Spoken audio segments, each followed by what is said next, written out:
கண்ணதாசன் விழாவிற்கு சிறப்பு விருந்தினராக வருகை தந்துள்ள ஐயா அவர்களை சிறப்பிக்கும் நேரம். அவருக்கு அன்பாடை அணிவிக்க கம்பன் கழக தலைவர் ஐயா ஜி.வி. செல்வம் அவர்களை அன்போடு வேண்டுகிறோம்.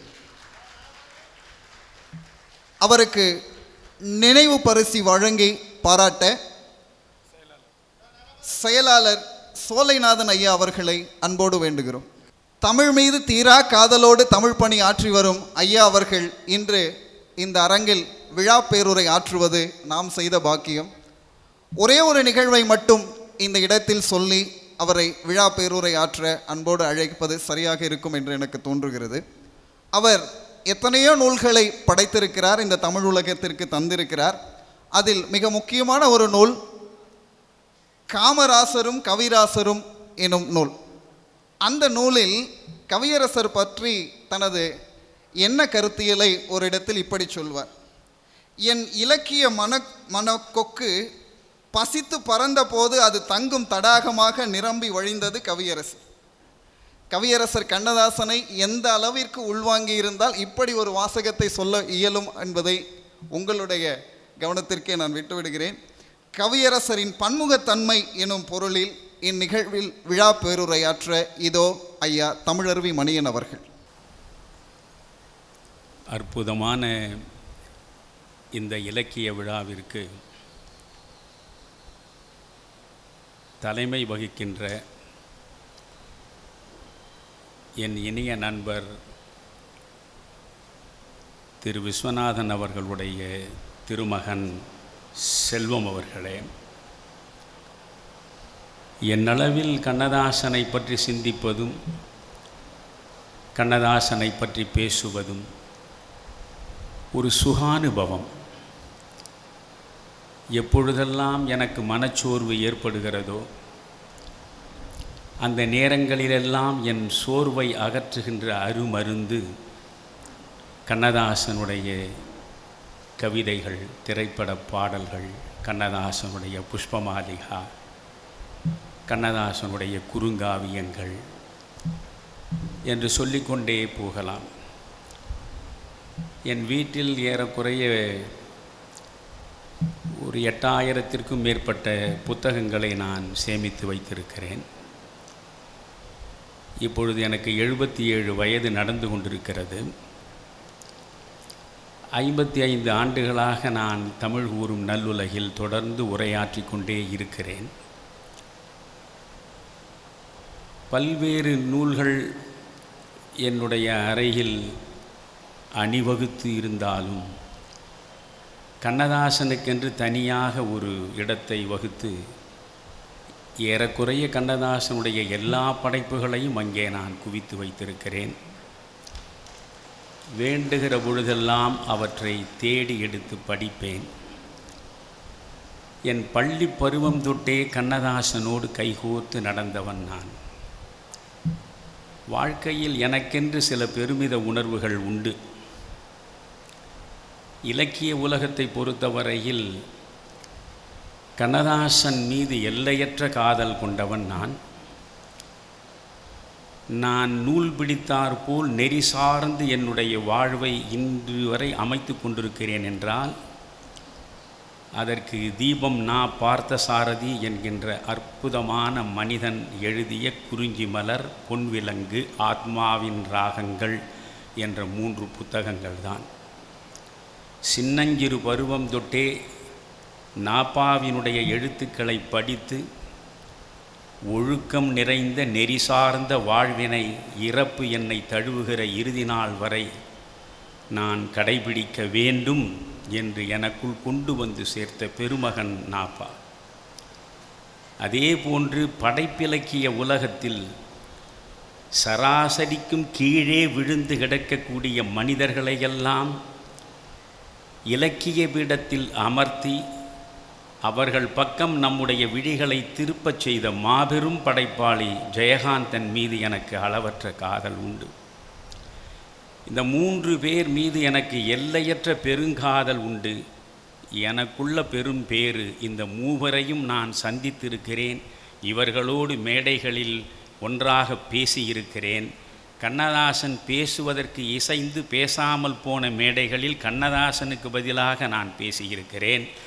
இப்படிப்பட்ட சிறப்புகளை தான் உண்மையில் எனக்கான சிறப்புகளாக நான் எப்பொழுதும் கருதுகிறேன். இப்பொழுது கண்ணதாசனுக்குள்ளே நாம் போகலாம். எனக்குள்ள பிரச்சனையே கண்ணதாசனை பற்றி பேசுவது என்றால் நான் ஏறக்குறைய வீர அபிமன்யு ஆகிவிடுவேன். வியூகத்தை உடைத்து கொண்டு உள்ளே போவேன், உள்ளிருந்து வெளியே வருவதற்கு முடியாமல் தவிப்பேன்.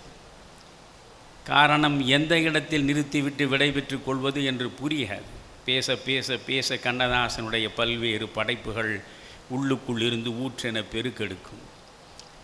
கண்ணதாசன் 1948 அவனுடைய படைப்பிலக்கிய உலகம் தொடங்குகிறது.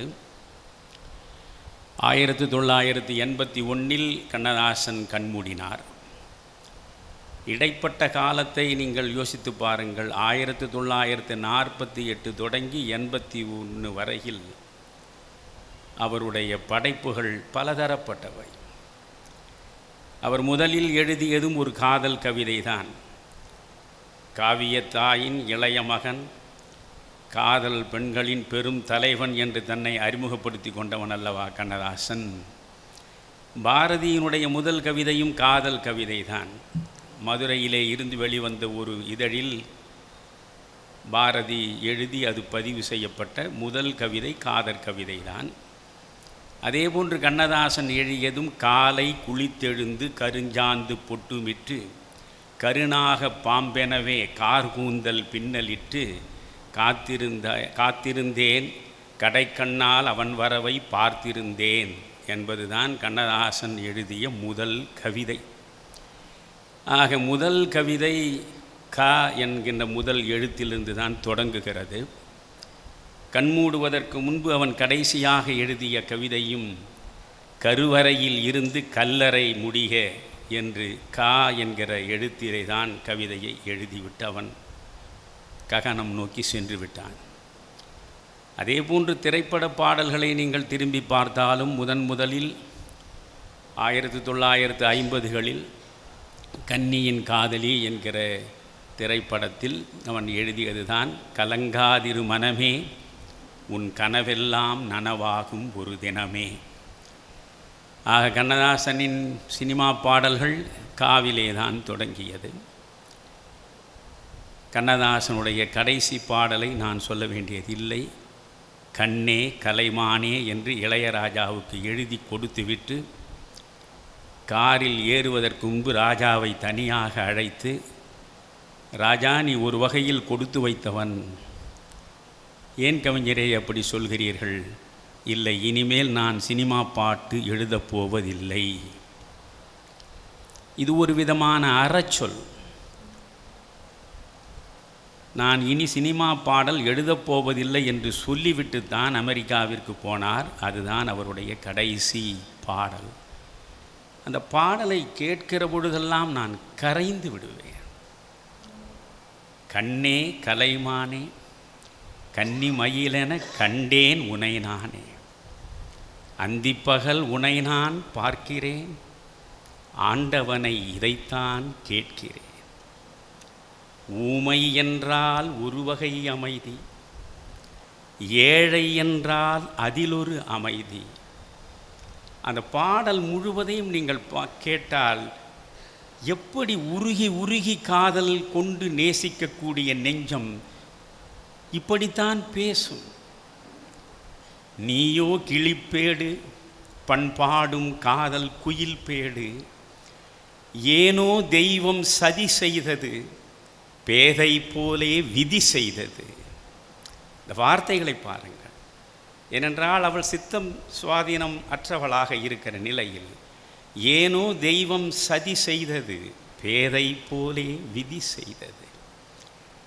காதல் கொண்டேன் கனவினை வளர்த்தேன், கண்மணி உனை நான் கருத்தினில் நிறைத்தேன், உனக்கே உயிரானேன் என்னை நீ என்றும் மறவாதே. நான் சொல்லுகிற பொழுதே இதயம் நெகிழ்ந்து கண்ணீர் எனக்குள் ததும். அதை இயேசுதாஸ் பாடியிருக்கிற அழகு, வெறும் கண்ணதாசனுடைய பாடல்களினால் மட்டுமே அவனுடைய புகழ் நிலை பெற்று விடவில்லை. கண்ணதாசன் எழுதிய வரிகளுக்கு உயிர் கொடுத்த இசையமைப்பாளர் விஸ்வநாதன் ராமமூர்த்தி, கேவி மகாதேவன் இசையமைத்த காலம் தமிழ் திரை உலகத்தினுடைய பொற்காலம். அது பொற்காலம். நண்பர் செல்வம் அவர்கள் தன்னுடைய வருத்தத்தை, ஆதங்கத்தை ஒற்றை வரியில் வெளிப்படுத்தினார். இப்பொழுது பாடல்கள் எழுதுபவர்களை பற்றி நான் குறை கூறவில்லை.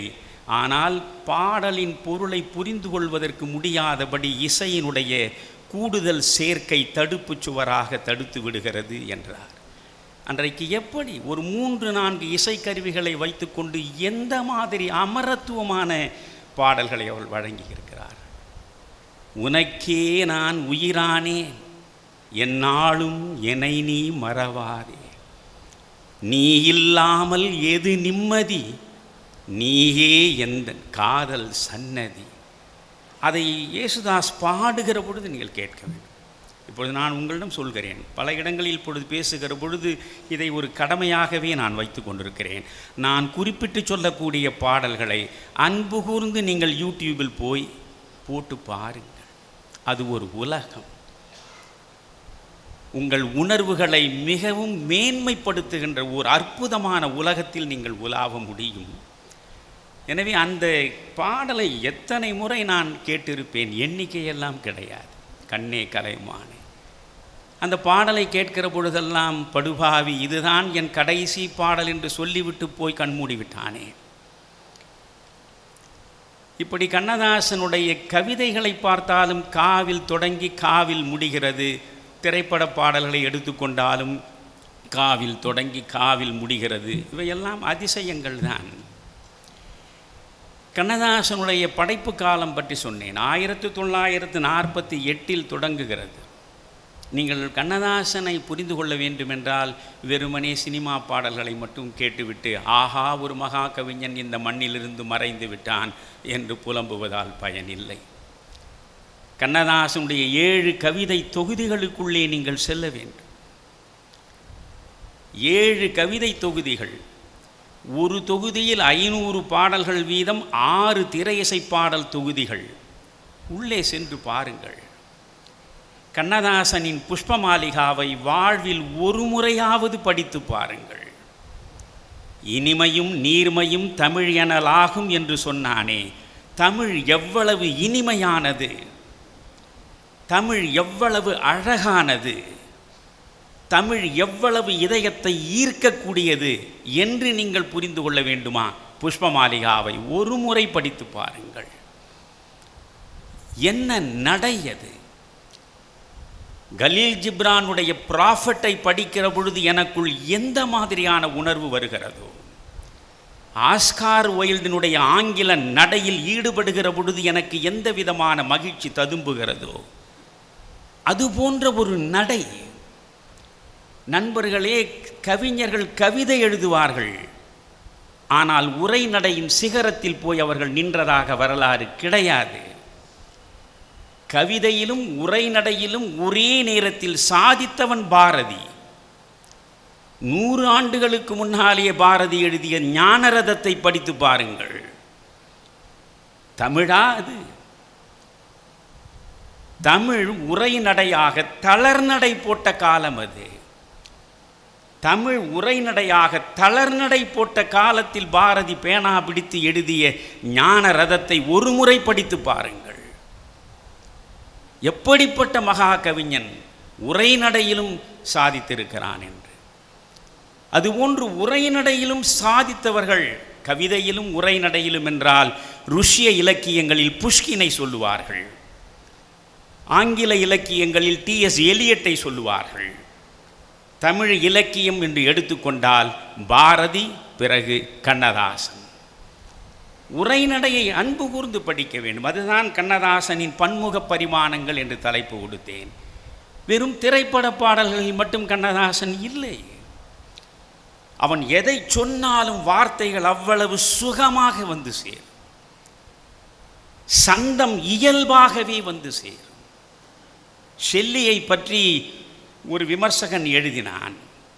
ஷெல்லி எப்பேற்பட்டவன், அவனுடைய கவிதைகளில் இருக்கக்கூடிய சந்த ஒழுங்கு ஓசை எந்த அளவுக்கு அழகாக அமைந்து விடுகிறது என்று சொல்ல வருகிற பொழுது, he breathed verses like rose breathes fragrance என்றான்.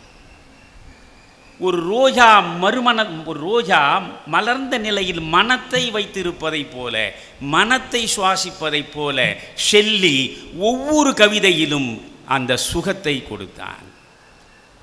முயன்று எழுதியதில்லை, சொல்லுகிற பொழுதே வந்து விழும். கண்ணதாசன் அப்படித்தான். அந்த சொற்கள் எப்படி வந்து விழுந்திருக்கின்றன என்று பார்க்க வேண்டும். அதற்கு நீங்கள் கவிதைகளை படிக்க வேண்டும். 1948 1961 வரை ஒரு படைப்பு காலம்.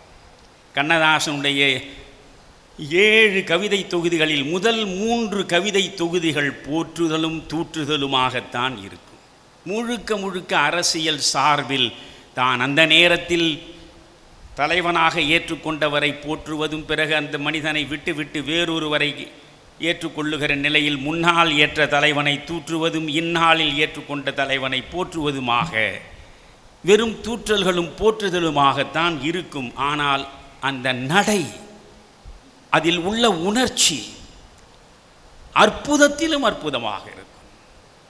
அவனே முன்னுரையில் சொல்லுவான், என் கருத்து உங்களை குழப்பும், ஆனால் என் கவிதை உங்களை மயக்கும் என்பான்.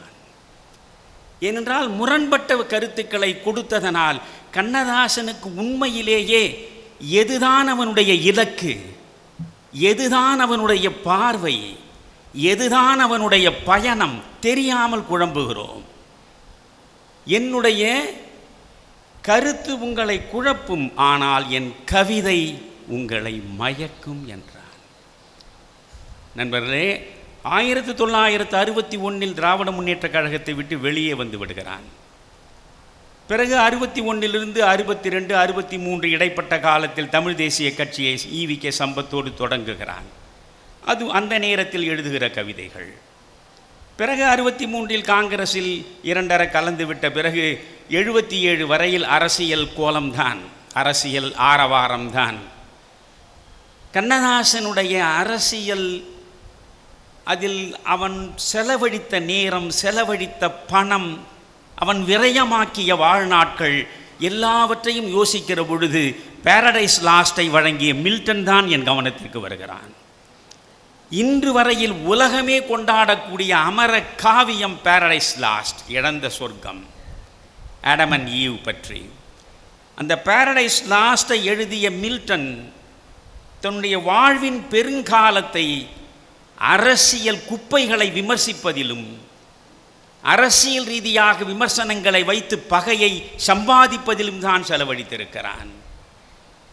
அப்படி ஆங்கில இலக்கிய உலகத்தில் ஒரு மில்டன் தன் காலத்தை அரசியலில் விரயப்படுத்தியது போல தமிழ் இலக்கிய உலகில் கண்ணதாசன் தன் வாழ்வின் பெரும்பகுதியை அரசியல் உலகத்திலேயே விரயப்படுத்தி விட்டான். ஆனாலும் அந்த நேரத்தில் அவன் எழுதியிருக்கிற கவிதைகள் எவ்வளவு உணர்ச்சி பெருக்காக. நண்பர்களே, பெரியாரை பற்றி அவன் ஒரு கவிதை எழுதுகிறான்.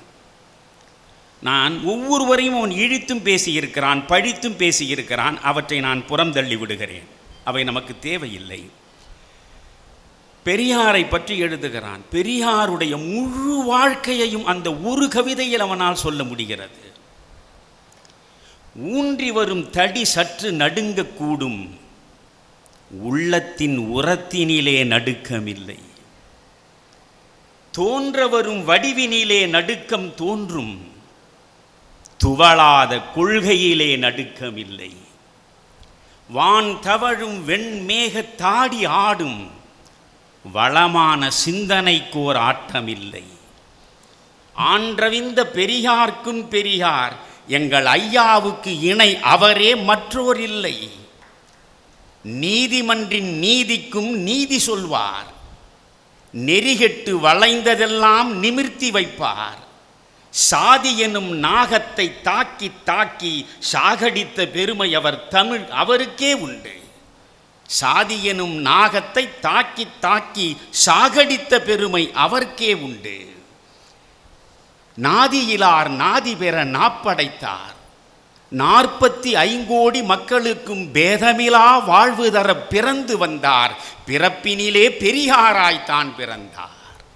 ஆக்காத நூல் இல்லை, ஆய்ந்து தேர்ந்து அழிக்காத பொருள் இல்லை, அழுத்தமாக தாக்காத பழமை இலை, தந்தை நெஞ்சில் தழைக்காத ஓமை இலை, தமிழ் நிலத்தில் நீக்காத கலை இல்லை, நினைத்து சொல்லி நிலைக்காத பொருள் இல்லை, நீதி கூட காக்காத உலகத்தை பெரியார் காத்தார். கருணை மழை மேகத்தை காலம் காக்கும். முழு வாழ்க்கையையும் ஒரு கவிதையில் எப்படி சொல்லியிருக்கிறான் என்று பார்க்க வேண்டும். கருணை மழை மேகத்தை கடவுள் காக்கும் என்று அவன் முடிக்கவில்லை. ஏனென்றால் பெரியார் இறைமறுப்பாளர். அதனால் கருணை மழை மேகத்தை காலம் காக்கும் என்று சொல்கிறான்.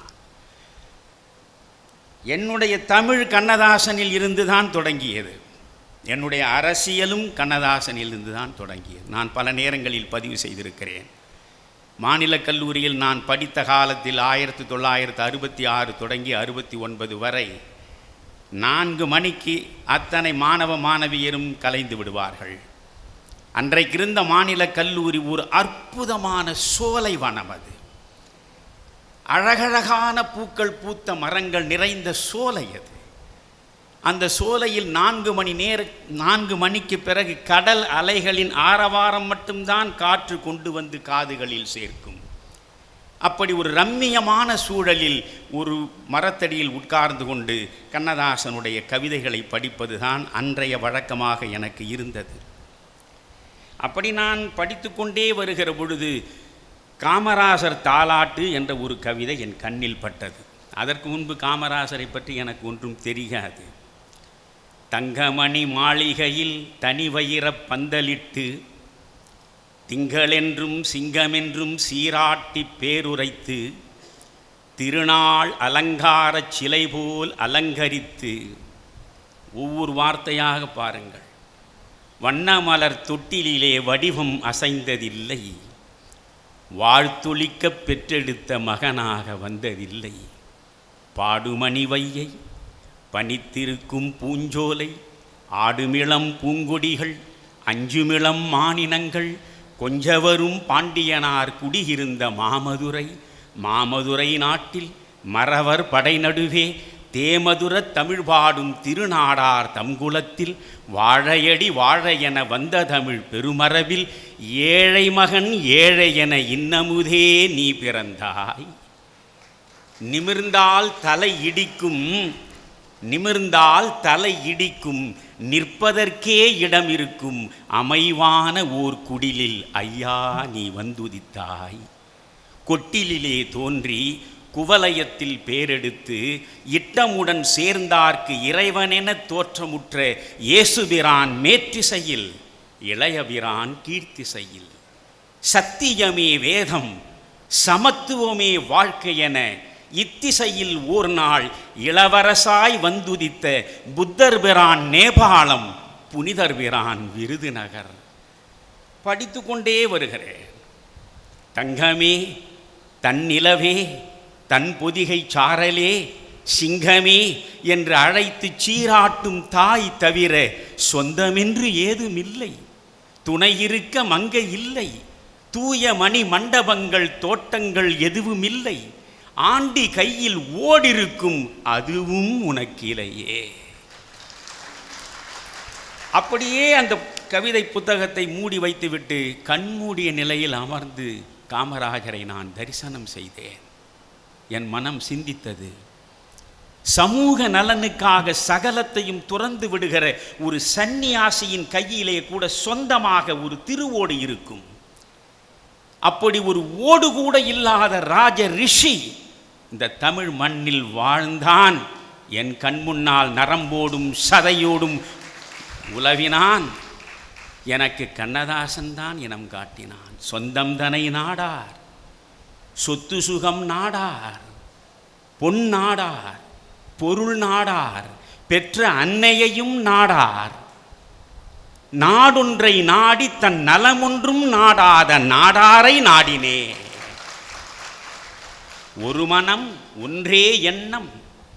ஒரு மனம்தான் காமராஜருக்கு, ஒரு மனம் ஒன்றே எண்ணம் என்று வாழ்ந்த காமராஜரை பற்றி விதவிதமாக கண்ணதாசன் எழுதிய அத்தனை பாடல்களையும் படித்து படித்து படித்து அத்தனை கவிதைகளையும் படித்து காமராஜரின் பைத்தியமானேன்.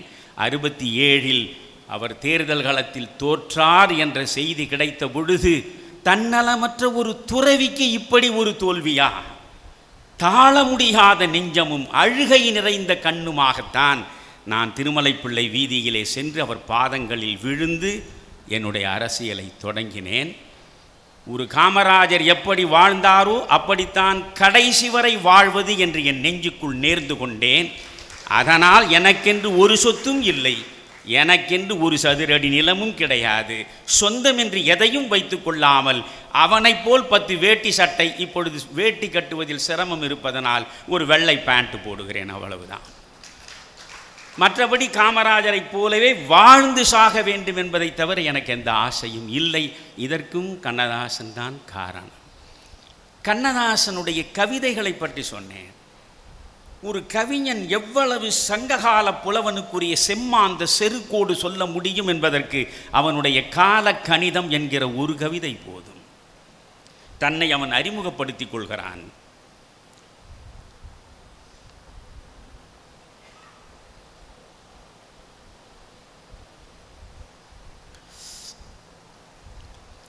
கவிஞன் யானோர் கால கணிதம்.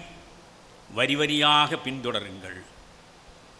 கவிஞன் யானோர் கால கணிதம், கருப்படு பொருளை உருப்பட வைப்போன். புவியில் யானுமோர் புகழுடை தெய்வம், பொன்னினும் விலைமிகு பொருள் என் செல்வம். இவை சரி என்றால் இயம்புவதெம் தொழில், இவை தவறானால் எதிர்ப்பதெம் வேலை.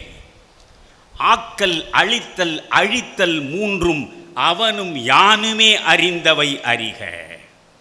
செல்வர்தம் கையில் சிறைப்பட மாட்டேன், பதவி வாளுக்கு பயப்பட மாட்டேன். பாசம் மிகுத்தேன், பற்றுதல் மிகுத்தேன், ஆசை தருவன அனைத்தும் பற்றுவேன். உண்டாயின் பிறர் உண்ணத் தருவேன், இல்லாயின் எமர் இல்லம் தட்டுவேன். வண்டாய் எழுந்து மலர்களில் அமர்ந்து வாய்ப்புறம் தேனை ஊர்ப்புறம் தருவேன். பண்டோர் கம்பன் பாரதி தாசன் சொல்லாதன சில சொல்லிட முனைவேன். புகழ்ந்தால் என் உடல் புல்லரிக்காது, இகழ்ந்தால் என் மனம் இறந்து விடாது. வளமார் கவிகள் வாக்கு மூலங்கள் இறந்த பின்னாலே எழுதுக தீர்ப்பு. கல்லாய் மரமாய் காடு மேடாக மாறாதிருக்க யான் வனவிலங்கல்ல, மாற்றம் எனது மானிட தத்துவம். மாறும் உலகின் மகத்துவம் அறிவேன், எவ்வவை தீமை எவ்வவை நன்மை என்பதறிந்து ஏகுமென் சாலை. தலைவர் மாறுவர், தர்பார் மாறும், தத்துவம் மட்டுமே அட்சய பாத்திரம். கொள்வோர் கொள்க, குறைப்போர் குறைக்க, உள்வாய் வார்த்தை உடம்பு தொடாது. நானே தொடக்கம், நானே முடிவு, நான் உரைப்பதுதான் நாட்டின் சட்டம். எவன் எழுதியிருக்கிறான் இப்படி? அந்த கவிதையை திரும்ப திரும்ப படித்து பாருங்கள், அது உள்ள ஓட்டம். அதே மாதிரி தான் சினிமா பாடலிலும் அவன் சொல்கிறான். காவிய தாயின் இளைய மகன், காதல் பெண்களின் பெரும் தலைவன், பாமர ஜாதியில் தனி மனிதன், நான் படைப்பதனால் என் பேர் இறைவன். மானிட இனத்தை ஆட்டி வைப்பேன், அவர் மாண்டு விட்டால் அதை பாடி வைப்பேன். நான் நிரந்தரமானவன், அழிவதில்லை, எந்த நிலையிலும் எனக்கு மரணமில்லை. 81 மறைந்து விட்டான், 2025 பேசிக் கொண்டிருக்கிறோம். எத்தனை திரைப்பட பாடலாசிரியர்கள் இருந்திருக்கிறார்கள். எனக்கு தெரிய மதுரகவி பாரதி பாஸ்கரதாசிலே இருந்து வரிசையாக சொல்ல முடியும் என்னால். எத்தனை திரைப்பட பாடலாசிரியர்கள் இருந்திருக்கிறார்கள். எவனுக்கும் இல்லாத புகழ் இவனுக்கு எப்படி வந்தது? நண்பர்களே, அவனுடைய ஒவ்வொரு சினிமா பாடலிலும் நீங்கள் உங்களை பார்க்கிறீர்கள். அதுதான் அவனுடைய சொந்த அனுபவம் அனைத்தும் ஒவ்வொரு தனி மனித அனுபவமாக இருப்பதுதான் தன்னுணர்ச்சி பாடல்களின் மிகப்பெரிய சிறப்பு. இப்படி கண்ணதாசனுடைய கவிதைகள் ஒரு பக்கம், பாடல்கள் ஒரு பக்கம் என்று மாறி மாறி பேசலாம். கண்ணதாசனுடைய பாடுபொருள்களை நீங்கள் பாருங்கள். அவன் தன்னை பற்றி புலம்பியது, தன்னை பற்றி எழுதியதை எல்லாம் ஒரு பக்கம் விட்டு விடுங்கள். மிகவும் அழுது அழுது புலம்பி புலம்பி புலம்பி தன் இருதய ரணம் முழுவதையும் கவிதைகளில் இறக்கி வைத்தவன் கண்ணதாசனை போல தமிழ் இலக்கிய உலகத்தில் வேறு எவனுமே கிடையாது. அவற்றையெல்லாம் படித்துவிட்டு ஒரு விமர்சகன் ஒரு வரி ஆங்கிலத்தில் எழுதினான், "He loved people more, but he was deceived by them more" என்று. இந்த மக்களை அவன் அதிகமாக நேசித்தான், ஆனால் இந்த மக்களால் தான் அவன் அதிகமாக ஏமாற்றப்பட்டான். அந்த ஏமாற்றம், அந்த வலி, அந்த வேதனை, அவன் கண் விழித்து எழுந்து வாசலில் வந்து நின்றால், பாட்டு எழுதுவதற்காக 10 கார்கள் ஒரு பக்கம் நின்றால், கடன் கேட்பதற்காக 10 கடனை வசூலிப்பதற்காக 10 கார்கள் ஒரு பக்கம் வந்து நிற்கின்ற நிலைதான் கடைசி வரை இருந்தது அவனுக்கு. எனவே அந்த கண்ணதாசனுடைய பாடல்களில் நான் இங்கும் அங்குமாக கவிதையும் பாடலுமாக உங்களுக்கு சொல்ல ஆசைப்படுகிறேன். ஏனென்றால் வெறும் சினிமா பாடலை மட்டும் நீங்கள் கேட்டுவிட்டு போனால் அது கண்ணதாசன் இல்லை. நீங்கள் கண்ணதாசன் முன்பு ஒரு தலைவரை பற்றி பேசினான், பின்பு ஒரு தலைவரை பற்றி பேசினான், முதலில் ஒருவரை போற்றினான், பிறகு அவரை தூற்றினான், எல்லாம் சரி. ஆனால் சமூகம் சார்ந்த கண்ணதாசனுடைய பார்வை தொடக்கத்தில் எதுவோ இறுதி வரை மாறாமல் நிலைத்து நின்றது என்பதை புரிந்து கொள்ள வேண்டும். கண்ணதாசனுடைய நீங்கள் மாற்றங்கள் என்று கருதுகிறீர்களே, அந்த மாற்றங்கள் கூட வளர்ச்சி நிலையிலே தான் இருந்தது, அந்த பரிணாம வளர்ச்சி. நீங்கள் அவன் முழுக்க முழுக்க நீங்கள் கண்ணதாசனுடைய பெண்மணியத்தை படித்து பாருங்கள், கண்ணதாசனுடைய மது கோப்பையை படித்து பாருங்கள். பெண்மணியத்திலும் மது கோப்பையிலும் காமரசம் ததும்பும். ஆனால் அதே கண்ணதாசன் பிறகு ஒரு ஞான நிலைக்கு வந்த நிலையில் எழுதிய கவிதைகளை எல்லாம் படித்து பாருங்கள். இவற்றை தள்ளிவிடுங்கள், அவற்றை திரும்ப திரும்ப படித்து பாருங்கள். அந்த கண்ணதாசன் எழுதிய மிகச்சிறந்த பாடல்கள், ஆக்கபூர்வமாக அவனுடைய பார்வையை பதிவு செய்த பாடல்களை மட்டும் உங்களிடம் நான் சொல்ல விரும்புகிறேன். சமத்துவ சமதர்ம சமுதாயம் வேண்டும் என்பதுதான் அவனுடைய ஒரே கனவு. அந்த கனவு கடைசி வரையில் அவனிடம் மாற்றமில்லை. அவன் எந்த நிலையிலும் ஏகாதிபத்தியத்திற்கு ஆதரவாக நிற்கவில்லை, முதலாளித்துவத்திற்கு ஆதரவாக கொடிபிடிக்கவில்லை. சமத்துவ சமதர்ம சமுதாயம் என்பதுதான் அவன் திராவிட இயக்கத்தில் புறப்பட்ட காலம் தொட்டு கண்மூடிய கடைசி காலம் வரையில் நிலையாக நின்றான் அந்த கொள்கையில். கவிதையை பாருங்கள். நெஞ்சை நிமிர்த்துங்கள் தோழர்களே, இனி நேருக்கு நேர் நின்று பார்ப்போம், சம நீதிக்கு போர்ப்படை சேர்ப்போம், பஞ்சை பராரிகளாய் இருந்த நிலையை மாற்றுவோம், ஓட்டை குடிசைக்குள்ளே இருக்கக்கூடிய நிலையை மாற்றி உங்கள் அத்தனை பேரையும் இந்த நாட்டு பொருள் எங்கள் வீட்டு பொருள் என்று நாட்டிடுவோம், படை கூட்டி விழி காட்டிடுவோம் கனல் மூட்டி. ஆலை அரசுகள் சோலை மிராசுகள் பாலில் மிதந்தது போதும், அதை காலில் மிதித்திடவாரும். இங்கு வேலை இழந்தவர் வீதி முனைகளில் கூழு கலைவதை பாரும், அவர் கூட்டத்தை ஓரணி சேரும். தாயகத்தில் பொங்கும் வாழ்க்கை வளத்துக்கு தர்மகர்த்தாக்களைப் போலே உள்ள மர்ம மனிதர்களாலே தீயும் வயிறுகள் சேர்ந்தெழுவோம், அந்த தீயின் கிளைகளைப் போலே அந்த தீயவர் மாளிகை மேலே. கூடி கலைகின்ற நாடக மேடையின் கூட்டத்தை நம்பிய கோழை, அதன் கோஷத்தை நம்பிய ஏழை, 8 மாடி மனிதரின் மஞ்சத்தில் ஆடிடும் மந்திரிமார்களை நம்பி இனி வாழ்ந்து பொருள் என்ன தம்பி? பாதை படுக்கைக்கும் பைப்பு தண்ணீருக்கும் போதை பொருளுக்குமாக இந்த பூமி குடையவர்கள் சாக, உயர் காதல் கலை கல்வி செல்வங்கள் யாவும் காரியக்காரர்கள் ஆள, நாம் கண்டதுதான் கதை நீள. மூடிய கைகளை மேல் உயர்த்து, உந்தன் மூச்சில் கனல் விட்டு காட்டு, உந்தன் பேச்சில் புரட்சியை ஊட்டு, பல கோடி பராரிகள் ஒன்றுபட்டால் அது கோட்டை தகர்த்திடும் கூட்டு, அதை கூட்டட்டும் நாட்டிலென் பாட்டு.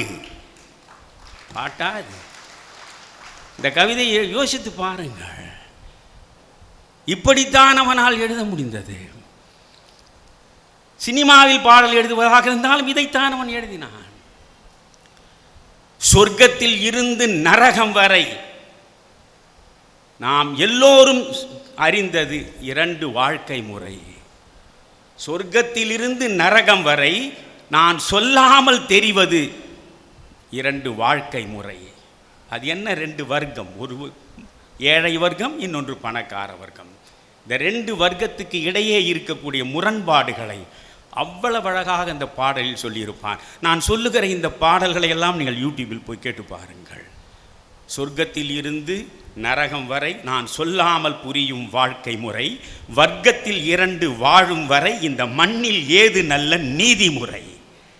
வானை தழுவும் மாளிகையில் உங்கள் வாழ்வும் வளமும் விளையாட, பாலும் பழமும் உணவாக, உங்கள் பார்வை ஒவ்வொன்றும் பணமாக. சினிமா பாடலையா இது?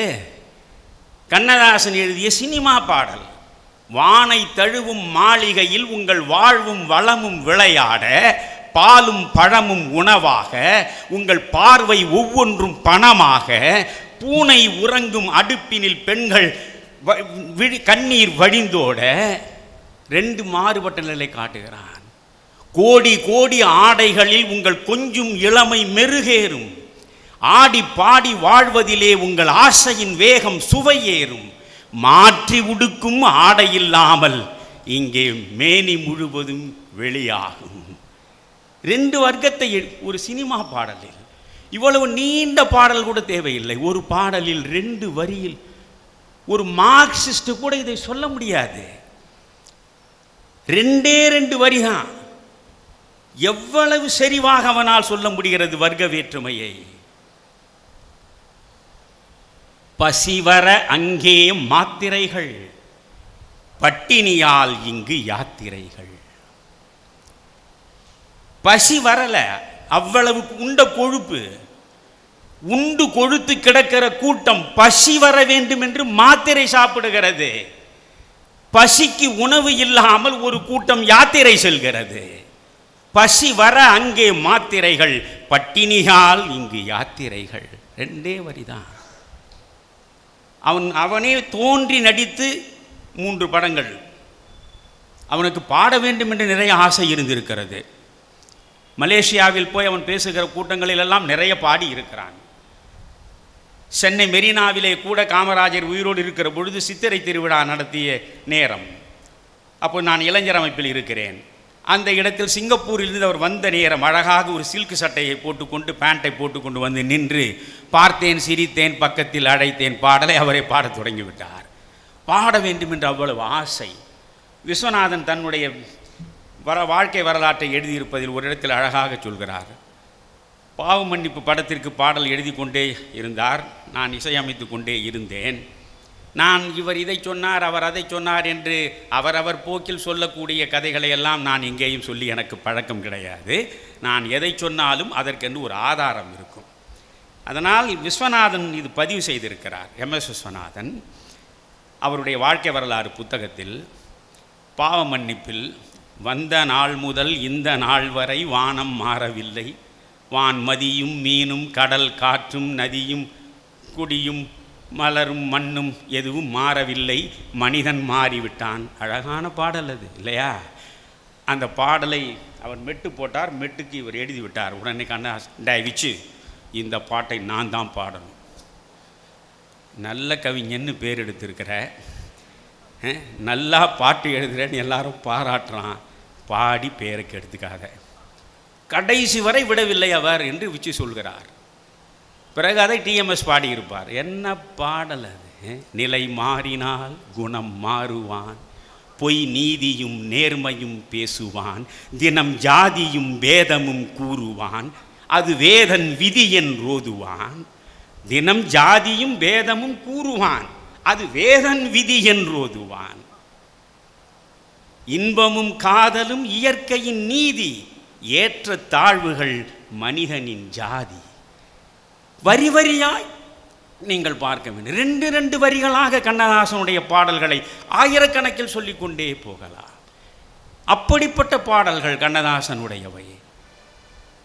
இந்த கண்ணதாசன் தோன்றி அவனே பாடுவது போல் வாயசைத்தது 3 பாடல்களுக்கு.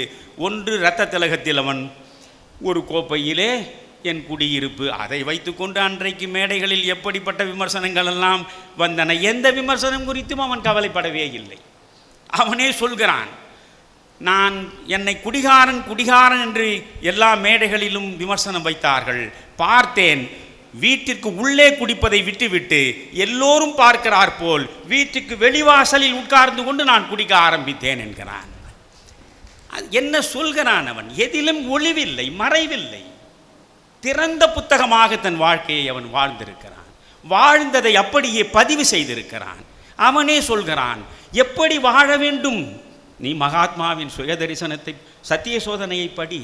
எப்படியெல்லாம் வாழக்கூடாது அறிய வேண்டுமா? என்னை படி, என் வனவாசம் படி, என் மனவாசம் படி. இப்படி வாழக்கூடாது என்று நீ அறிந்து கொள்வதற்கு தானடா நான் எழுதி வைத்திருக்கேன். எவனாவது சொல்லுவானா? அப்படி அவன் எழுதி அந்த பாடல் பாருங்கள். ஒரு கோப்பையிலே ஒரு குடியிருப்பு இரத்த திலகத்தில் எழுதினான். பிறகு நீங்கள் கருப்பு பணம். நான் அப்பொழுது பியூசி படிக்கிறேன். இன்றைக்கு காகித மில்லத் கல்லூரியாக இருக்கிறதே.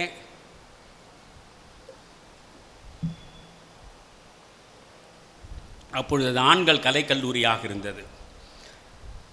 1965 64-65 படித்தேன். 65 ஜனவரி மாதம் 26ஆம் தேதி குடியரசு நாள் அன்று 15 ஆண்டுகளுக்கு பின்னால் இந்தி மட்டும்தான் இந்தியாவின் ஆட்சி மொழியாக இருக்கும், ஆங்கிலம் இருக்காது என்ற ஒரு சூழலில் ஒட்டுமொத்த மாணவர்களும் கிளர்ந்தெழுந்த பொழுது அந்த இந்திய எதிர்ப்பு போராட்டத்தில் முழுமையாக ஈடுபட்டவன் நான். அப்பொழுது எல்லா இடங்களிலும் கண்ணதாசன் தான் எனக்கு. இங்கு நம் மொழி தடுக்கும் இந்திக்கு பாடை கட்டி சங்கோடு பறை முழக்கி சட்டியில் கொள்ளி தூக்கி அங்குலம் எலும்பு கூட அகப்படாதொழிப்போம். தெரு தெருவாக பாடுவேன் நான் அதை. அந்த அங்கே படித்து கொண்டிருக்கிறேன் நான். அப்பொழுது கருப்பு பணம் படம் என் கல்லூரிக்கு எதிரே குளோப் தியேட்டர் என்று இருந்தது. இப்பொழுது பல தியேட்டர்கள் போய்விட்டன. அந்த குளோப் திரையரங்கத்தில் தான் கருப்பு பணம் வெளியிடப்படுகிறது. அதில் முதல் காட்சியே பார்த்தாக வேண்டும் என்று போய் வரிசையில் நின்று முதல் காட்சியில் போய் உட்கார்ந்து ஏதோ சரித்திர சாதனை நிகழ்த்திவிட்ட மாவீரனைப் போல அந்த படத்தை பார்த்து அதில் கண்ணதாசனை வருவார். என்ன தோற்றம் அந்த மனிதனுக்கு! எம்ஜிஆருக்கு எப்படி ஒரு அழகான தோற்றமோ, ஒரு சந்தன நிறமோ, அதுபோன்று ஒரு அழகுமயமான தோற்றம் கண்ணதாசனுக்கு. கண்ணதாசன் பக்கத்திலேயே இருந்த அந்த அழகை நான் பருகி இருக்கிறேன். அதில் பாடிய பாடல் என்ன? நீங்கள் நெஞ்சை நிமிர்த்துங்கள் தோழர்களே, இனி நேருக்கு நேர் நின்று பார்ப்போம், சம நீதிக்கு போர்ப்படை சேர்ப்போம், இனி பஞ்சை பராரிகள் துஞ்சி இறந்துண்ணும் பட்டினி கோலத்தை மாய்ப்போம், நெஞ்சின் பாரத்தை வேருடன் சாய்ப்போம் என்று பாடுகிறானே, அதே கண்ணதாசன் சினிமாவில் அவன் என்ன பாடுகிறான்? எல்லோரும் எல்லாரும் எல்லாமும் பெற வேண்டும், இங்கு இல்லாமை இல்லாத நிலை வேண்டும், வல்லான் பொருள் குவிக்கும் தனி உடைமை நீங்கி வரவேண்டும் திருநாட்டில் பொது உடைமை. சினிமா பாடல் ஐயா. பாலென அழுவோர்க்கு பால் தருவோம், பசுங்கூழென குடிப்போர்க்கு சோறிடுவோம், தாயகம் காப்போரின் தாழ் பணிவோம், என்றும் தமக்கென வாழ்வோரை மாய்த்திடு. ஒரு வரியாய் பாருங்கள். பாலென அழுவோர்க்கு பால் தருவோம், பசுங்கூழென குடிப்போர்க்கு சோறிடுவோம், தாயகம் காப்போரின் தாழ் பணிவோம், என்றும் தமக்கென வாழ்வோரை சிறையிடுவோம். கிணற்றில் இருந்து கொண்டு உலகளப்பார், இருட்டில் மறைந்து கொண்டு விளக்கணைப்பார், நெருப்பை மடியில் கட்டி மறைத்திருப்பார், இந்த நீஷரை யார் உலகில் பொறுத்திருப்பார். இது சினிமா பாடல், கண்ணதாசன் பாடியது. நீங்கள் சத்தியம், இது சத்தியம் என்று ஒரு படம் வந்தது. அதில் அசோகன் பாடுவதாக ஒரு அழகான பாடல் இருக்கும். பணத்தோட்டம் என்று ஒரு படம் வந்தது. அதில் எம்ஜிஆர் பாடுவதாக ஒரு அழகான பாடல் இருக்கும். எம்ஜிஆர் பாடியதால் அந்த பாடலும் வெற்றி பெற்றது, அந்த படமும் பெரிய வெற்றி பெற்றது.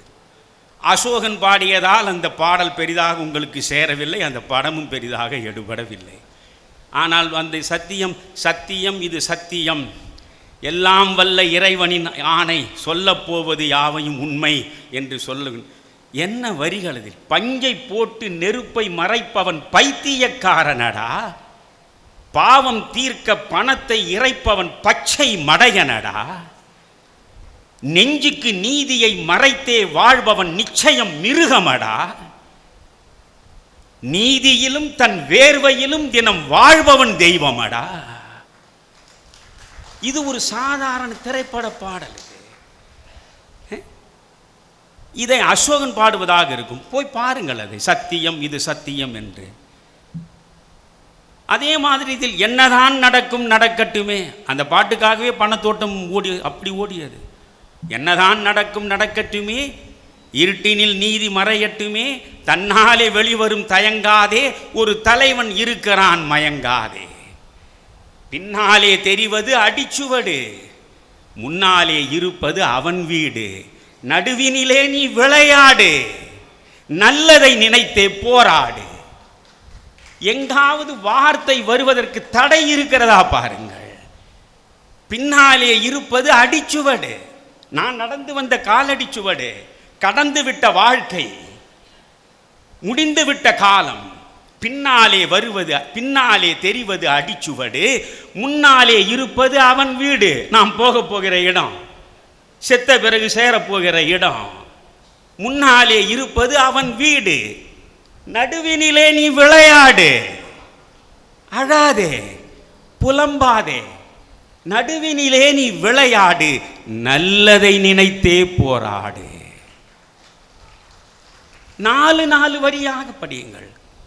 நான் இந்த புத்தகத்தை குமரையா கொண்டு வந்திருக்கிறாரா எனக்கு தெரியாது. கண்ணதாசன் 5000 திரைப்பட பாடல்களை எழுதியிருக்கிறார். 5000 பாடல்களில் 500 பாடல்கள் உலக இலக்கியத்திற்கு நிகரானவை. பொதுவாகவே படைப்பிலக்கிய மேதை என்று நான் போற்றி புகழ்கின்ற ஜெயகாந்தன் யாரையுமே எளிதில் புகழ்ந்து ஒரு வார்த்தை பேச மாட்டார், எவனையும் புகழ மாட்டார். ஆனால் அவர் கண்ணதாசன் இறந்த பிறகு அஞ்சலி செலுத்தினார், அற்புதமான அஞ்சலி. கண்ணதாசன் என்ற கவிஞன் வாழ்ந்தவரை அவன் பலமும் பேசப்பட்டது, பலவீனமும் பேசப்பட்டது. செத்த பிறகு இனி அவன் பலம் மட்டும்தான் பேசப்படும். அவனை போல் திரை உலகத்தில் தமிழை தவமாய் நடத்தி வளர்த்தவன் வேறு எவனும் கிடையாது. கண்ணதாசன் எழுதிய திரைப்பட பாடல்களை கொஞ்சம் சீர்செதுக்கினால் உலகத்தரம் வாய்ந்த கவிதைகளுக்கு ஈடு கொடுக்கக்கூடிய இடத்தில் அவை இருக்கும் என்று சொன்னான். திரைப்பட பாடல்கள் உலகத்தரமான இலக்கியத்தில் போய் நிற்கக்கூடிய திரைப்பட பாடல்கள் ஜெயகாந்தன் சொன்னான். இது போன்று கண்ணதாசனுடைய பாடல்களை பார்க்க வேண்டும். இப்படி அந்த மனிதன் எழுதிய ஒரு பாடல் நீங்கள் பாருங்கள். இந்த பணத்தோட்டம் பாட்டுக்காக தான் ஓடுச்சு. பேசுவது கிளியா பெண்ணரசி மொழியா பாடல் கேட்டிருக்கீங்களா? அதில் முழுக்க, அதாவது சேரனுக்கு உறவா செந்தமிழர் நிலவா என்று 2 வரி வரும். அவருக்கு எம்ஜிஆர் மலையாளி என்பதற்கு சேரனுக்கு உறவா, ஆனால் நீ தமிழனாகவே இங்கே வாழ்வதனால் செந்தமிழர் நிலவா. அதுதான் கண்ணதாசன். நீங்கள் காட்சிகளுக்கு ஏற்றாற்போல் பாடல்களை கண்ணதாசனை போல் எழுதுவதற்கு இனி ஒருவன் பிறக்க வேண்டும் தெரிந்தது. நெஞ்சில் ஒரு ஆலயம் படத்தை எடுத்துக்கொள்ளுங்கள். சும்மா பாடலை கேட்டுவிட்டு அல்லது பாட சொல்லி கேட்டுவிட்டு போவதனால் பயன் கிடையாது. நீ நெஞ்சில் ஒரு ஆலயம் படத்தை எடுத்துக்கொள்ளுங்கள். எனக்கு இந்த நேரமெல்லாம் போதாது, இருந்தாலும் இது என்ன,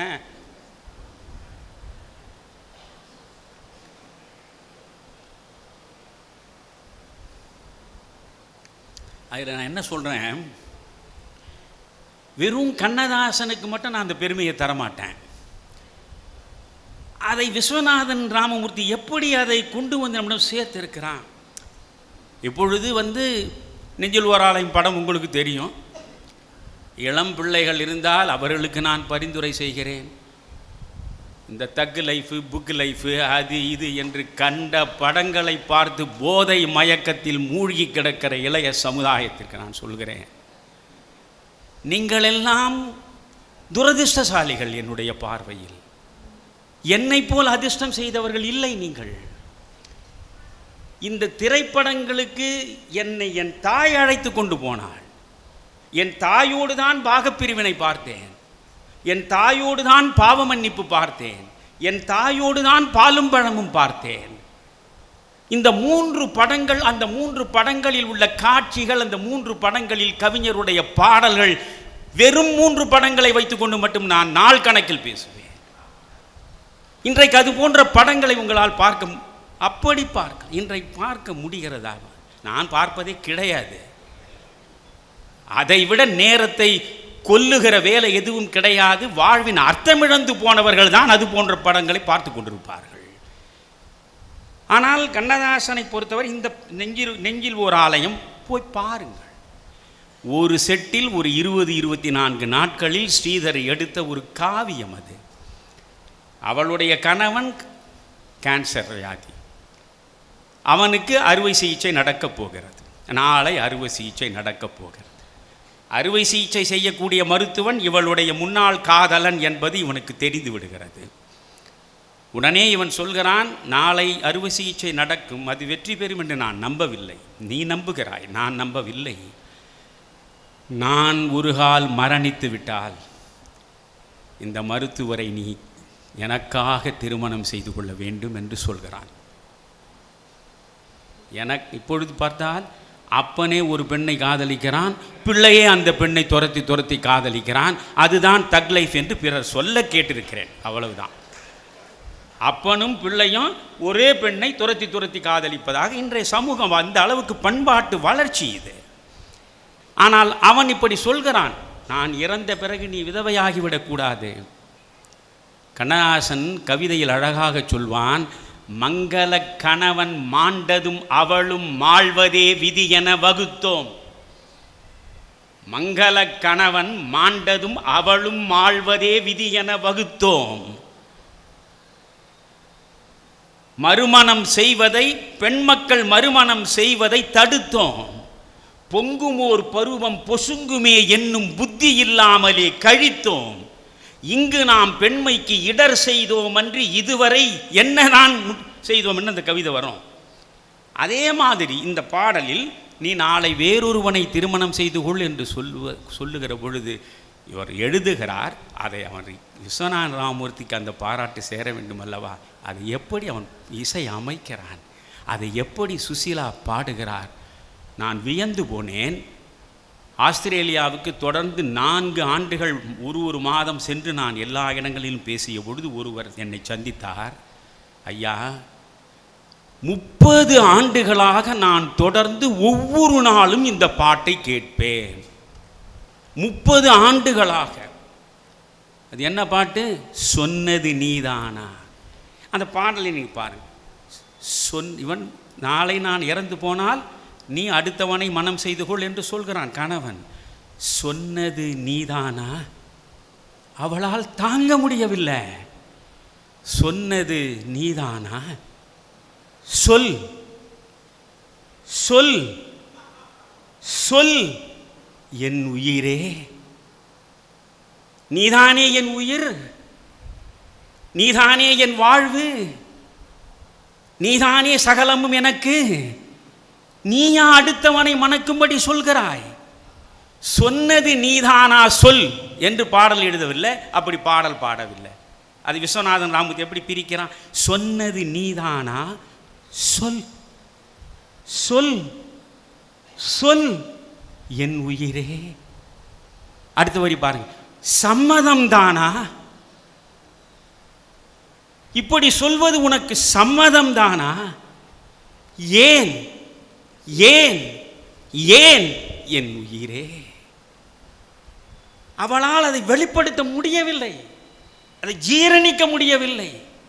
கட்டிய கணவனே வேறொருவன் கரம் பிடிக்க வேண்டும் என்று சொல்லுகிற நிலையில் அதை அவளால் தாங்க முடியவில்லை.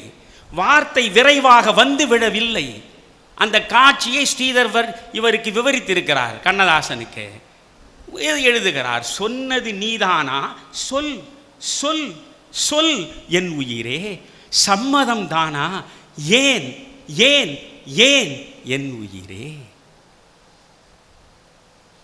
மங்கள மாலை குங்குமம் யாவும் தந்ததும் நீதானே, மணமகளை திருமகளாய் நினைத்ததும் நீதானே, உன்னுயிரில் என் உயிரை இணைத்ததும் நீதானே, இறுதி வரை துணை இருப்பேன் என்றதும் நீதானே. படிப்படியாய் வார்த்தைகளை பாருங்கயா.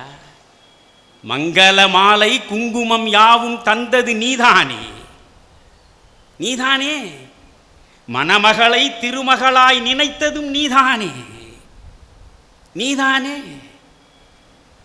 உன் உயிரில் என் உயிரை இணைத்ததும் நீதானே, இறுதி வரை துணை இருப்பேன் என்றதும் நீதானே.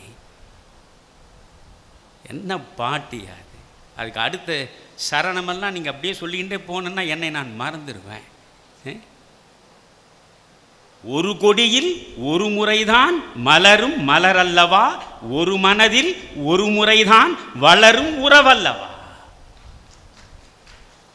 எப்படி கொண்டு வந்து பொறுத்துகிறான் பாட்டை. அதில் இன்னொரு காட்சி, ஸ்ரீதர் அவரிடம் காட்சியை சொல்கிறார். ஸ்ரீதர் வந்து திரும்பி பார்க்கிறேன் என்று அவர் வரலாற்றை எழுதியிருக்கிறார். அவர் படம் எடுத்த வரலாற்றை எல்லாம் ரொம்ப சுவையான புத்தகம் அது. அந்த புத்தகத்தில் கண்ணதாசனை வியந்து வியந்து எழுதுகிறார். நெஞ்சில் ஓர் ஆலயத்தில் இந்த காட்சி, கவிஞர் வந்து விட்டார், இசை விஸ்வநாதன் மெட்டு போட்டு விட்டார். எனக்கு என்ன ஆச்சரியம் தெரியுமா உங்களுக்கு?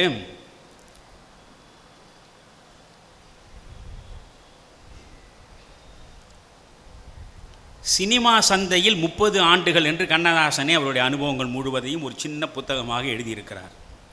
அதில் 1000 பாடல்களுக்கு மேல் என் பாடல்களுக்கு இசையமைத்தவர் கேவி மகாதேவன். இதில் 900 பாடல்கள் நான் எழுதி கொடுத்து அதற்கு பிறகு கேவி மகாதேவன் மெட்டமைத்தார். 900 பாடல்கள் நான் எழுதி கொடுத்து விடுவேன், அதற்கு அவர் மெட்டமைப்பார். ஆனால் ஏராளமான பாடல்கள் விஸ்வநாதனுக்கு எழுதினேன், அவன் என்னை சுயமாக எழுத விட மாட்டான். நான் போட்ட மெட்டுக்கு எழுது. வியப்பாக இருக்கிறது. போட்டு கொடுத்த மெட்டுக்குள் எப்படியடா இவ்வளவு கருத்துக்களை கொண்டு வந்து கொட்டினான் கண்ணதாசன். போட்டு கொடுத்த மெட்டு, இது ஒரு வட்டாடுவது என்று வரம்பு கட்டி இதற்குள்ளே தான் நீ ஆட வேண்டும் என்று சொல்லுகிற பொழுது கட்டற்று காற்றை போல் தவழ முடியாது, கருத்துக்களை அள்ளி இறைக்க முடியாது. அந்த மெட்டுக்குள்ளே சிறைப்பட்டுத்தான் சிந்தனையை அவன் பாட்டாக்க வேண்டும். இவர் வந்து உட்கார்ந்து இருக்கிறார். வழக்கமாக இவர் வந்து உட்காருவார். உட்கார்ந்த பிறகு மெட்டு போட சொல்வார், மெட்டு போடுவார்கள். போட்ட உடனே ஒரு சிகரெட்டை எடுத்து புகைப்பார் கண்ணதாசன். அப்படி சிகரெட்டை புகைத்த பிறகு, இது ஒன்றுமில்லை, நாளைக்கு அறுவை சிகிச்சைக்கு போக போகிறான். இவன் யோசிக்கிறான், திருமண நாளை யோசிக்கிறான். அந்த முதல் இரவில் எவ்வளவு அழகு ததும்ப என்னுடைய மனைவி என் கண் முன்னாலே காட்சியளித்தாள். நாளை நாம் இருக்கப் போவதில்லை. அந்த அழகு கோலத்தை மீண்டும் ஒரு முறை இறுதியாக நான் பார்த்து விட வேண்டும். மனைவியும் அழைக்கிறான். அன்று நீ எப்படி பட்டுடுத்தி அணிகலன்கள் பூண்டு அழகுமயமாக என் முன்னால் வந்து நின்றாயோ, அதே போன்று நீ இப்பொழுது வர வேண்டும் என்று சொல்கிறான். அந்த நிலையை ஸ்ரீதர் விவரிக்கிறார். கவிஞரே, இதுதான் காட்சி, இதற்கு பாட்டு சொல்லுங்கள். அந்த மனிதன் சொன்னவுடன் சிகரெட் புகைத்தவரை வைத்துவிட்டு ஒரு உடனுக்குடனே எந்த விதமான தயக்கமும் இல்லை. என்ன நினைத்து என்னை அழைத்தாயோ, ஏன் இந்த கோலத்தை கொடுத்தாயோ, முன்னம் இருந்த நிலை நினைத்தாயோ, முகத்தை பார்த்து கொள்ள துடித்தாயோ. அங்கே ஸ்ரீதர் எழுதுகிறார், என் ரோமமே அப்படி சிலிர்த்து விட்டது என்கிறார். ஒரு ஒட்டுமொத்த கதையையும் ஒரு காட்சியில் நான் சொன்ன அடுத்த கணம் சிறிதும் சிந்திக்காமல், என்ன நினைத்து என்னை அழைத்தாயோ, ஏன் இந்த கோலத்தை கொடுத்தாயோ, முன்னம் இருந்த நிலை நினைத்தாயோ, முகத்தை பார்த்து கொள்ள துடித்தாயோ, வாழ்க்கை கனவுகளை கலைத்தாயோ, ஒரு வாசல் திறந்ததென்று நினைத்தாயோ, மாய பறவை ஒன்று வானில் பறந்து வந்து வாவென்று அழைப்பதை கேட்டாயோ. வார்த்தைகளை பாருங்கள். அப்படி கண்ணதாசன் சொல்ல சொல்ல சொல்ல எத்தனை பாடல்கள், எவ்வளவோ சொல்லி கொண்டு போகலாம் நண்பர்களே. இது கம்பர் மன்றமும் சேர்ந்து தானே நடத்துகிறீங்க, அதனால் கொஞ்சம் கம்பெனியும் சொல்லணும் இல்லையா? கண்ணதாசன் பழைய இலக்கியங்களில் ஊறி திளைத்து அவற்றையெல்லாம் எளிமைப்படுத்தி எப்படியெல்லாம் எழுதியிருக்கிறான்னு உங்களுக்கு தெரியும். அவனை சொல்லுவார்கள் 8வது வரை தான் படித்தவன். உண்மையில் கண்ணதாசன் 8வது கூட எட்டி பார்க்காமல் வெளியே வந்து விட்டவன். ஜெயகாந்தன் 5வது கூட படிக்காமலேயே வெளியே வந்து விட்டவன். 8வது கூட படிக்காதவன் கண்ணதாசன், 5வது கூட படிக்காதவன் ஜெயகாந்தன் என்று சொல்லி உங்கள் பிள்ளைகளை தவறான கருத்தியலுக்கு இரையாக்கி விடாதீர்கள்.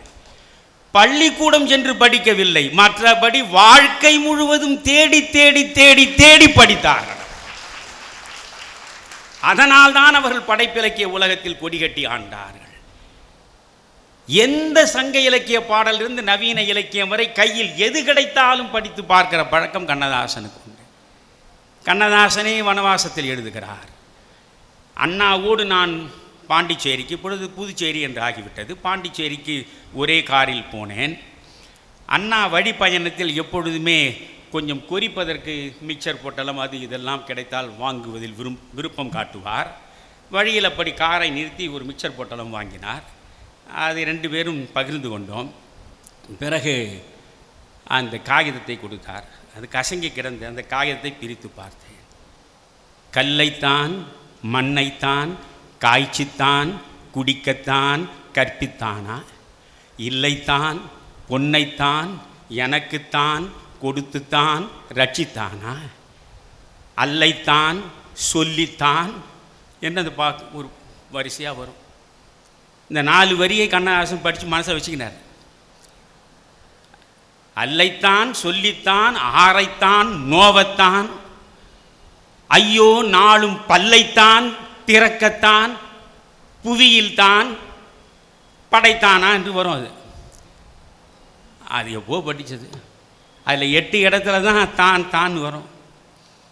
ஆனால் 21 இடத்தில் அத்தான் என்னத்தான் அவர் என்னைத்தான் எப்படி சொல்வேனடி. இந்த பாதியில் விடுறதுல தான் இருக்கு விஷயமே. அனுபவங்கள் முழுவதையும் சொல்லிவிடக்கூடாது இல்லையா?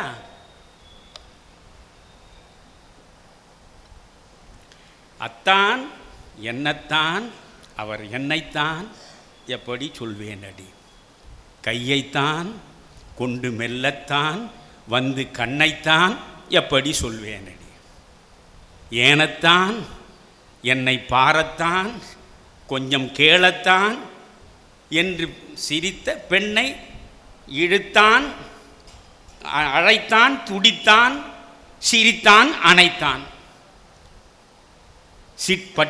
சிட்டுத்தான் பட்டுத்தான் முத்துத்தான் எடுத்து வரிசையாக வரும். இந்த பாடல் முழுவதுமே அந்த ஒரு கல்லைத்தான் மண்ணைத்தான் காய்ச்சித்தான் குடிக்கத்தான் கற்பித்தான் எப்போ படித்தது இங்கே பாடலாகிவிட்டது. இது பாவ மன்னிப்பு படம் எடுத்து முடித்த பிறகு மெய்யப்ப செட்டியாருக்கு போட்டு காட்டிய போது இதில் ஏதோ இன்னும் கொஞ்சம் சேர்த்தால் படம் சிறப்பாக இருக்கும், இன்னொரு பாடலை சேருங்களேன், இதில் எல்லாமே கவிஞர் சிறப்பாக எழுதியிருக்கிறார், இன்னொரு பாடலை கேட்டு வாங்குங்களேன் என்று சொன்ன பொழுது கடைசியில் எழுதிய பாடல் இது. இந்த பாடல் அதில் ஒன்றுமே இல்லை, ஒரு ஹார்மோனிய பெட்டி தாயா அது. அத்தான் என்னத்தான் ஒரு வயலின் ஒரு ஹார்மோனியம் போய் கேட்டு பாருங்க, வேறு ஏதாவது இசைக்கருவி அதில் மீட்டப்படுகிறான்னு. இந்த பாடல் ஒட்டுமொத்த வட இந்திய திரைப்பட உலகத்தையே ஆட்டி படைத்தது.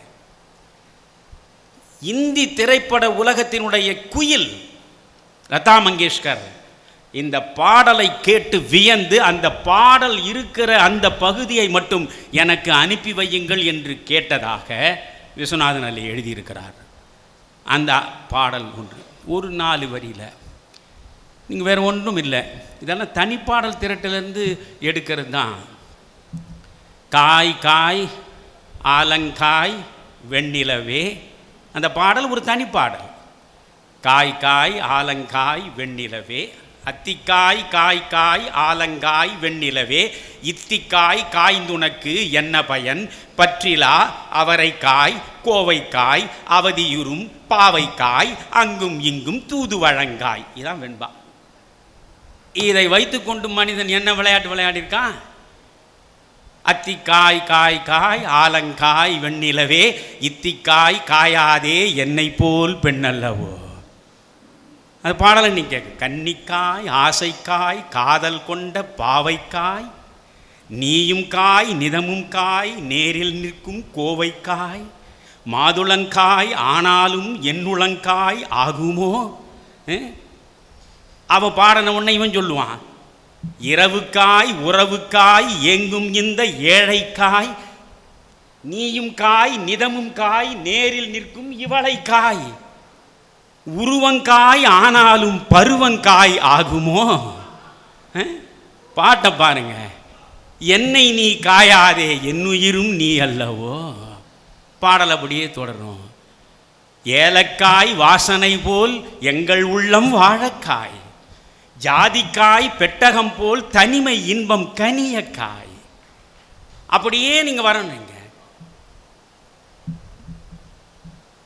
உள்ளமெலாம் இளகாயோ ஒவ்வொரு பேச்சுரைக்காயோ. பிரித்து பாருங்க. உள்ளமெலாம் இளகாயோ, எனக்காக நீ கொஞ்சம் இளக மாட்டியா? என் காதலுக்காக என் பக்கம் வர மாட்டியா? உள்ளமெலாம் மிளகாய், உள்ளமெலாம் இளகாயோ ஒவ்வொரு பேச்சுரைக்காயோ. ஒரு பேச்சு உரைக்க மாட்டியா? பேய் சுரைக்காய். உள்ளமெலாம் இளகாயோ ஒவ்வொரு பேச்சுரைக்காயோ.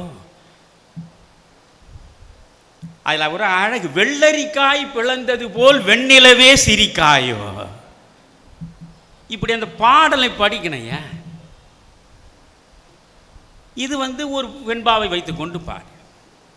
இன்னொன்று என்ன வியந்து போயிருக்கேன் நான். இதுவும் ஒரு தனி பாடல் தான். எந்த ஊர் என்றீர் அந்த ஊர் செய்தி அறியீரோ அந்த ஊர் முப்பாலும் பாழாய் முடிவில் ஒரு சூனியமாய் அப்பாலும் பாழென்று அறி. இது தனிப்பாட திரட்டில் உள்ள ஒரு வெண்பா.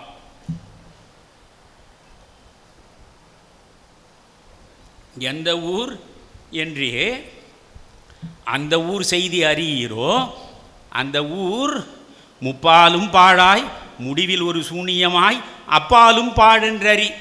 இதை எப்பொழுதோ படித்திருக்காங்க கண்ணஹாசன், உள்ளே வச்சுட்டான். இப்போ பாருங்கள், காட்டு ரோஜான்ற படம் எஸ்எஸ்ஆர் பாடுற மாதிரி பிபிஎஸ் குரலில் என்ன குரலை அப்படியே பட்டு மேலே கை வச்சு தடவனா மாதிரி இருக்கும். பிபிஎஸ் பாடும்போது காது கொடுத்து கேட்டா, எந்த ஊர் என்றவனே இருந்த ஊரை சொல்லவா அந்த ஊர் நீயும் கூட அறிந்த ஊர் அல்லவா. உடலூரில் வாழ்ந்திருந்தேன் உறவூரில் மிதந்திருந்தேன். புரியும் நினைக்கிறேன். உடலூரில் வாழ்ந்திருந்தேன் உறவூரில் மிதந்திருந்தேன் கருவூரில் குடிபுகுந்தேன் மண்ணூரில் விழுந்து விட்டேன். கண்ணூரில் தவழ்ந்திருந்தேன் கையூரில் வளர்ந்திருந்தேன் காலூரில் நடந்து வந்தேன் காளையூர் வந்து விட்டேன். வேலூரை பார்த்து விட்டேன் வேலூரை பார்த்து விட்டேன் விழிவூரில் கலந்து விட்டேன் பாலூரும் பருவம் என்னும் பட்டினத்தில் குடிபுகுந்தேன். காதலூர் காட்டியவள் கடலூரில் விட்டுவிட்டாள். காதலூர் காட்டியவள் காட்டூரில் விட்டுவிட்டாள். கன்னியூர் மறந்தவுடன் கடலூரில் விழுந்து விட்டேன். மேட்டூரில் நின்று கொண்டு பள்ளத்தில் என்னை பரிதவிக்க விட்டுவிட்டு மேட்டூரில் அந்த மங்கை மேலேறி நின்று கொண்டாள். கீழூரில் வாழ்வதற்கு கிளிமொழியாள் இல்லையடா மேலூர் போவதற்கும் வேலை வரவில்லையடா. எத்தனை ஊர்கள் இந்த ஒரு வெண்பா வைத்து இப்படி எழுதுவார். இப்பொழுது நிறைவாக நான் சொல்வது எவ்வளவோ சொல்லணும், சொல்லாமலே போகிறோம். அதுதான் எனக்கு இந்த நகுலன் என்கிற அற்புதமான புது கவிஞர் எழுதுனது தான் எனக்கு ரொம்ப பிடிக்கும். அதுக்கு உலகில் இருக்கத்தான் வருகிறோம், இல்லாமல் போகிறோம். 2 வரி தான் கவிதை. இருக்கத்தான் வருகிறோம், இல்லாமல் போகிறோம். நானும் மணிக்கணக்கில் கண்ணதாசனுடைய பாடல்களை எல்லாம் பேசத்தான் நினைக்கிறேன், ஆனால் பேச முடியாமல் போகிறேன். இப்போ இந்த கம்பனுக்காக ஒரு கதை சொல்கிறேன் நான். இது ஒரு இந்தி படம். அந்த படத்திற்கு பாடலுக்கு இசையமைத்தவர் ரொம்ப பெரிய இசையமைப்பாளர். அந்த இசையமைப்பாளருடைய பாடல்கள் என்றாலே ஒரு தனி மகத்துவம் இருக்கும். அவ்வளவு அற்புதமாக அது இசை இருக்கும். அதில் ஒரு பாடல் லதா மங்கேஷ்கர் பாடியது, லகுஜா கலே. தயவுசெய்து இந்த பாடலை யூடியூபில் போட்டு கேட்டு பாருங்கள். லகுஜா கலே என்ன அந்த பாடல் ஆரம்பிக்கும், புரியுதுங்களா? அந்த பாடல் இந்தியில் போட்ட பாட்டு. அதை அப்படியே மாடர்ன் தியேட்டர்ஸ் பெரும்பாலும் இந்தியில் புகழ்பெற்ற பாடல்களை அவர்கள் தமிழில் போடுவார்கள். அதற்கென்று அப்படியே போடுவதற்கு வேதா அற்புதமான இசையமைப்பாளர் அவர்களுக்கு உதவியாக இருந்தார். அந்த பாடல் காட்சி என்னென்னா, இவளை அவன் திருமணம் செய்து கொண்டான்.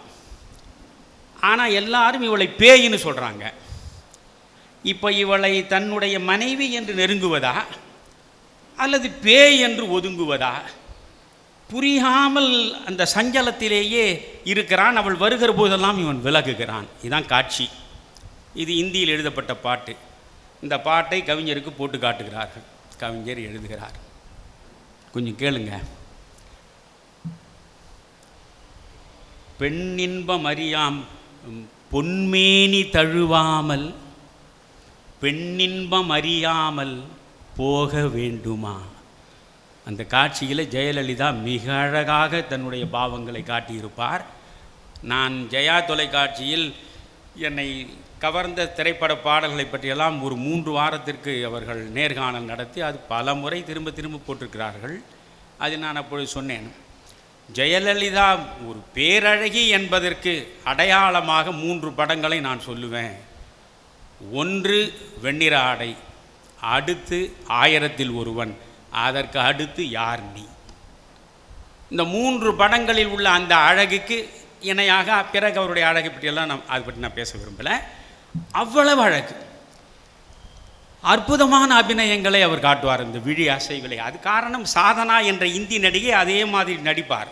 ஆனால் சாதனாவினுடைய அந்த அபிநயத்திற்கும் அந்த விழி அசைவுக்கும் ஜெயலலிதாவினுடைய அபிநயம் வினை அசைவு 2 ஒப்பிட்டு பார்த்தால் ஜெயலலிதா வென்று விடுவார். அதில் பொன்மேனி தழுவாமல் பெண்ணின்பம் அறியாமல் போக வேண்டுமா? அவள் கேட்குறா, என்னை விட்டு விட்டு விலகிறியே, என்னோட ஒட்டி உறவாட மாட்டேன்றியே, பொன்மேனி தழுவாமல். கவிஞர் எழுதுகிறார், பெண்ணின்பம் அறியாமல் போக வேண்டுமா? கண்ணோடு கண் பேச உன்னோடு நான் பேச தூது வேண்டுமா? கண்ணோடு கண் பேச உன்னோடு நான் பேச தூது வேண்டுமா? இதுவரை ஒரு பாட்டு. அதற்கு பிறகு இரவென்பது நம் வாழ்விலே இல்லாமல் போகுமா? திருமணமாகி ரொம்ப நாள் ஆயிடுச்சு. இரவென்பதே நம் வாழ்வினில் இல்லாமல் போகுமா? உறவென்பது உன் நெஞ்சிலே இன்றேனும் தோன்றுமா? அந்த விரகம், அந்த ஆசை, அவனை அடைய வேண்டும் என்ற தவிப்பு, அந்த நெஞ்சத்தின் துடிப்பு, அத்தனையும் அவர் சொல்கிறார். இரவென்பதே நம் வாழ்வில் இல்லாமற் போகுமா? உறவென்பதே உன் நெஞ்சில் இன்றேனும் தோன்றுமா? அடுத்த வரி தான் எங்கேருந்து கவிஞர் பிடிச்சாருன்னு கம்பனாண்ட வரேன். நீ சொல்வதை நான் சொல்வது நீதியாகுமா? வெக்கத்தை விட்டு உன்னோட நான் சேரணும்னு நான் சொல்லலாமாடா பாவி? இரவென்பதே நம் வாழ்வில் இல்லாமற் போகுமா? உறவென்பது உன் நெஞ்சில் இன்றேனும் தோன்றுமா? நீ சொல்வதை நான் சொல்வது நீதியாகுமா? தாழாத பெண்மை ஏக்கத்தை தாழ முடியல, அந்த பெண்மையின் ஏக்கத்திற்கு மௌனமாகுமான்னு கேட்குறான். இதை கம்பனிடமிருந்து கண்ணதாசன் எடுக்கிறார். பஞ்சவடியில் ராமன் தனியாக உட்கார்ந்து கொண்டிருக்கிறான். அப்போ அவனை மயக்குவதற்காக சூர்பனகை அழகிய வடிவம் எடுத்து வருகிறாள் இல்லையா? சூர்பனகை அவனிடம் பேசுகிறாள். அவன் மீது அவளுக்கு இருக்கிற மோகத்தை, தாபத்தை வெளிப்படுத்துகிறாள். தாமுறும் காமத்தன்மை தாங்களே உரைப்பது என்பது, வார்த்தையை பாருங்க, கம்பம் போடுறான். தாம் உறும் காமத்தன்மை தாங்களே உரைப்பது என்பது ஆவது என்றால் அன்று. அப்படி ஒரு பெண் தானா சொல்ல முடியும்? அது அருங்குல மகளிர்க்கம்மா. நான் குலமகள், அருங்குலமகள். தாமுறும் காமத்தன்மை தாங்களே உரைப்பது தகுமா? ஏமுறும் நோய்க்கு ஏகேன், என் செய்கேன், யாரும் இல்லேன். காமன் என்று ஒருவன் செய்யும் வன்மை காத்தி என்றார். இந்த காமன் என்னை எவ்வளவு தொல்லப்படுத்துகிறான், அவனிடமிருந்து என்னை நீ காப்பாற்றணும். அதனால் நீ இதுக்கு மேலே நானே வாய் திறந்து சொல்லலாமா? தாமுறும் காமத்தன்மை தாங்களே உரைப்பது என்பது தகுமா? இதை சூர்பனகை சொல்றா. அதை பாரதி படிச்சிருக்கான். பாரதி குயில் பாட்டில் அதை அப்படியே எடுக்கிறான். பாரதி என்ன சொல்றான் குயில் பாட்டில்? எருதுகிட்ட போய் குயில் காதலிக்கிறது, தன் காதலை வெளிப்படுத்துது. காளை எருதரே, காளை எருதரே, உயர் காட்டில் உள்ள வீரரே, தாளை சரணடைந்தேன், தையல் எனை காத்தருள்வீர். காதலுற்று வாடுகிறேன், கவனிக்கணும் நீங்க, காதலுற்று வாடுகிறேன். காதல் தன்மை மாதர் தாங்களே உரைத்தல் வழக்கில்லை என்றறிவேன். ஆனாலும் எம்போல் அருங்காதல் கொண்டோர் தானே உரைப்பதன்றி வேறு எதை செய்வார்? அவன் அங்கிருந்து இங்கே எடுத்தான். ஏன்னா காதலை ஒரு பெண் தானாக வெளிப்படுத்தக்கூடாது என்பது இந்த மண்ணுடைய பண்பு. அதை கம்பன் சொன்னான். கம்பன் சொன்னதை குயில் பாட்டில் பாரதி சொன்னான். அதை எப்படி கொண்டு வைக்கிறான் கண்ணதாசன்? இப்படி பல விஷயங்களை சொல்லலாம். நேரம் எனக்கு பின்னாலும் ஒருவர் நிகழ்ச்சி இருப்பதனால் அதற்கு தடையாக இருக்கக்கூடாது. சொல்லிக்கொண்டே போகலாம். நான் பலவற்றை சொல்ல வந்தேன், எதையுமே சொல்லாமல் போகிறேன். நன்றி, வணக்கம். இந்த அரங்கில் இந்த நிகழ்வின் நன்றி உரையாற்ற கம்பன் கழக ஆட்சிக்குழு உறுப்பினர் திரு கே வினோத்குமார் ஐயா அவர்கள். கம்பன் வீட்டு கட்டுத்தறியும் கவிபாடும் எங்கள் வேலூர் கம்பன் கழகத்தின் சார்பாக கவியரசின் புகழ்பாடிய ஐயா தமிழறி மணியன் அவர்களுக்கு அன்பு கலந்த நன்றிகளை இந்த நேரத்தில் பகிர்ந்து கொள்கிறோம். ஐயா அவர்களுக்கு நன்றி.